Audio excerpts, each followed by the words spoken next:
नमस्कार। आप सभी का स्वागत है मेरे YouTube चैनल हम और हमारा हिंदू धर्म पर। और आज हम सुनेंगे कार्तिक भगवान की कहानी। तो एक गांव में एक ब्राह्मण और ब्राह्मणी रहते थे। वे नित्य सुबह गंगा जी यमुना जी में नहाने जाते थे। अब जब वो नहा के आ रहे होते थे तब बेचारे दोनों बहुत थक जाते थे। तब ब्राह्मणी कहती, काश हमारे घर पे एक बेटा होता, एक बेटे ने जन्म लिया होता तो हम एक बहू लाते। बहू घर में होती तो वो घर पे गरम गरम खाना बना के रखती, हमारा आदर सत्कार करती, हमारा ध्यान रखती। उसका यह नित्य का नियम हो गया था कि वह रोज़ घर पर लौटते समय अपने पति को यही बात कहती। उसकी बातें सुनकर एक दिन ब्राह्मण ने कहा कि तू चिंता क्यों करती है, अगर तू हाँ कहे तो मैं तेरे लिए आज ही बहू ले आऊँ।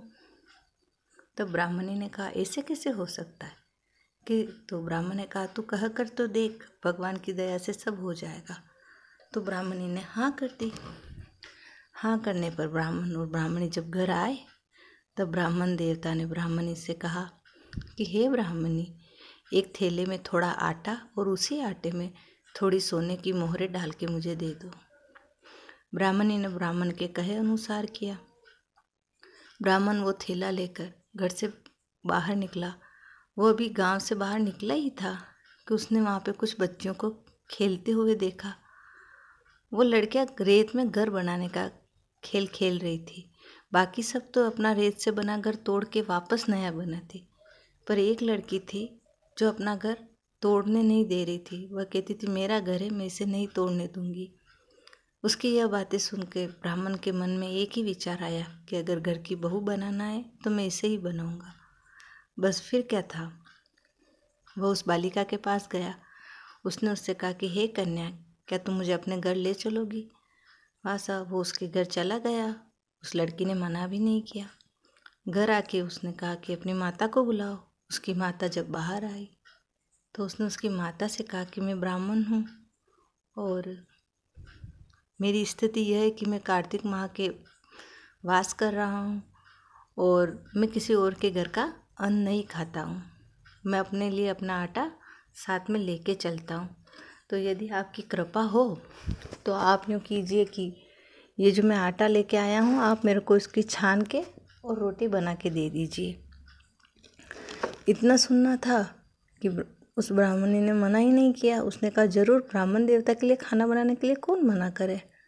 वासा अब वो गई और उसने छाना तो देखा कि उसमें तो सोने की मोहरें थी। वो तो अचंभित हो गई कि जिसके घर के आटे में इतनी सोने की मोहरें हैं तो उसके घर में कितना धन होगा। वासा उसने उसको खाना खिलाया तो उसने जिज्ञासावश पूछा ब्राह्मण देव से कि हे ब्राह्मण देव, आप कहाँ जा रहे? तो ब्राह्मण देवता बोले, अपने लड़के के लिए मैं लड़की देखने जा रहा हूँ। तो ब्राह्मणी बोली कि अगर आपको मेरी कन्या पसंद हो तो आप मेरी कन्या से अपने बेटे की विवाह करवा दीजिए। तो ब्राह्मण देव बोला, ये तो और भी अच्छी बात है, पर फिर मैं अपने साथ ही अपनी बहू को ले जाऊंगा। तो फिर उसने कहा कि फिर आपका लड़का? तो उसने कहा, मेरा लड़का तो काशी पढ़ने गया हुआ है और यदि तुम्हारी इच्छा हो तो खान कटोरे से इसका ब्याह करा दो और मैं इसे अपने साथ ले जाता हूँ। ब्राह्मणी तो तुरंत तैयार हो गई। बेचारी वो तो गरीबी में दिन काट रही थी। उसने देखा उसकी बेटी सुख में चली जाएगी और उसने तुरंत हामी भर दी। और उसी दिन ब्राह्मण देवता खान कटोरे से उस लड़की का विवाह करवा अपने घर ले आए। घर आके दरवाज़ा बजा के कहा, ब्राह्मणी, दरवाज़ा खोल, देख मैं तेरे लिए बहू लाया हूँ। तो ब्राह्मणी ने हंसते हुए कहा कि अभी तक तो गाँव वाले ही ताने मारते थे, अब तो आप भी तो कि नहीं, तो गेट दरवाज़ा तो खोल। वह साहब ब्राह्मणी ने दरवाज़ा खोला है तो क्या देखे कि एक सुंदर सी कन्या उस ब्राह्मण देवता के साथ खड़ी है। वो तो बहुत खुश हो गई। उसने उसका स्वागत किया, उसको भीतर लिया, उसको बड़े लाड़ प्यार से रखने लगी। अब वो दोनों सुबह सुबह गंगा जी यमुना जी नहाने जाते। घर आते तो बहू बड़े प्यार से दरवाज़ा खोलती, उनका आदर सत्कार करती, पाँव दबाती, अच्छा अच्छा भोजन बना के खिलाती। उनके दिन अच्छे से कट रहे थे। एक दिन क्या हुआ कि उसके घर में आग खत्म हो गई, आग बुझ गई। पहले के ज़माने में लोग आग बचा के रखते थे। अब उसको तो उसकी सासू माँ ने मना किया था कि कभी पानी भी ख़त्म मत होने देना और आग भी मत बुझने देना। अब वो तो भागी भागी पड़ोसन के घर गई और बोली मेरे सास ससुर अभी नहा के आते ही होंगे, आप थोड़ी सी मुझे अग्नि दे दो ताकि मैं उनके लिए भोजन बना पाऊँ। तो पड़ोसन हंसते हुए बोली कि तुम कौन सी उनकी बहू हो और उनके कौन सा बेटा है। और ऐसा कहकर उसने सारी बात बता दी ईर्ष्यावश कि ऐसे जिनके बेटा ही नहीं उनको इतनी अच्छी बहू कहाँ से मिल गई। वह साहब वो बेचारी तो कि अब क्या करूं। तो बोले तुम जली जली रोटी बनाना, बिना नमक की सब्जी बनाना, उनके आदर सत्कार ना करना, उनकी सेवा ना करना और फिर कल वापस आना। वह साहब उसने तो ऐसा ही किया। बेचारे दोनों ब्राह्मण एकदम से अचंभित रह गए कि ये आज हमारी बहू को क्या हो गया। वह साहब अब हुआ जो हुआ, कुछ बोल तो सकते ही नहीं थे। दूसरे दिन वापस वो पड़ोसन के घर गई। जब सास ससुर नहाने गए कि अब क्या करूं, तो कि अब तू उनसे 7 कमरों की चाबी मांग लेना। वाह साहब वो तो पड़ोसन से सीख लेके घर आ गई। और अब दूसरे दिन जब ब्राह्मण देवता और ब्राह्मणी नहाने के लिए जाने लगे तो वो बोली कि लाओ मेरे को तो 7 कमरों की चाबी दो। ब्राह्मणी बेचारी ब्राह्मण देवता का मुंह देखने लगी। तो ब्राह्मण देवता बोले आज नहीं तो कल तो देनी ही है, तो आज ही दे दे। भाषा उसने तो उसे 7 कमरों की चाबी दे दी है। बहू ने 1 कमरा खोला, 2 खोला, 3 खोला और फिर बाद में 7वें कमरे की जब सबसे ऊपर वाले कमरे की चाबी खोली तो क्या देखती है कि वहाँ तो पीपल है, केर है, विष्णु भगवान है, लक्ष्मी जी है, राई दामोदर है, सालग्राम जी है और 33 करोड़ देवी देवता और गंगा जी यमुना जी है। और एक चौकी पे एक बालक मतलब एक लड़का बैठा बैठा खेल रहा है। लड़की ने पूछा तू कौन है? बोले मैं तेरा पति हूँ। वाह साहब तो वो रोज़ खुश हो गई। वो तो रोज़ सास ससुर की सेवा करे अच्छे मन से, चत मन से और अच्छे अच्छे पकवान खिलाए। और वो जब चले जाए तो ऊपर आके कमरे में अपने पति के साथ चौपड़ पासे खेले है।